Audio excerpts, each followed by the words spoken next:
சென்னை பல்லாவரம் அடுத்த பம்மலில் செங்கல்பட்டு வடக்கு மாவட்ட காங்கிரஸ் பேரியக்கம் சார்பில் தமிழகத்தில் நடைபெற்ற 2026 சட்டமன்ற தேர்தலில் அதிக இடங்களை பிடித்து தனிப்பெரும் கட்சியாக வெற்றி பெற்றுள்ள தமிழக வெற்றி கழகம் ஆட்சி அமைக்கக்கூடாது என்ற நோக்கத்துடன் இந்திய அரசியலமைப்பு சட்டத்திற்கு எதிராக செயல்படும் மத்திய பாஜக மற்றும் தமிழக ஆளுநரை கண்டித்தும் பம்மல் தெற்கு பகுதி காங்கிரஸ் கமிட்டி தலைவர் RM பாண்டியன் தலைமையில் கண்டன ஆர்ப்பாட்டம் நடைபெற்றது.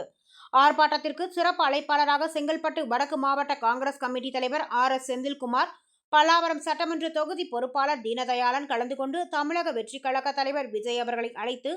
ஆட்சி அமைக்க காலதாமதம் செய்யும் மத்திய பாஜக மற்றும் தமிழக ஆளுநரை கண்டித்தும் கைகளில் காங்கிரஸ் கொடியேந்தியும் கண்டன உரையாற்றியும் கோஷமிட்டு ஆர்ப்பாட்டத்தில் ஈடுபட்டனர். இதில் பம்மல் வடக்கு பகுதி காங்கிரஸ் கமிட்டி தலைவர் அப்துல் காதர் மற்றும் மாவட்ட பகுதி வார்டு நிர்வாகிகள் ஏராளமானோர் கலந்து கொண்டனர்.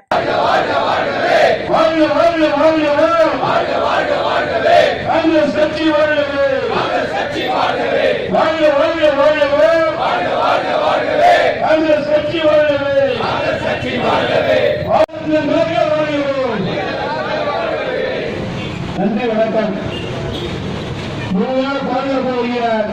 மாவட்ட அபியானத்திற்கு காங்கிரஸ் கட்சி வடக்கு மாவட்டத்தின் சார்பாகவும் மாவட்ட சுமீர்குமார் சார்பாகவும்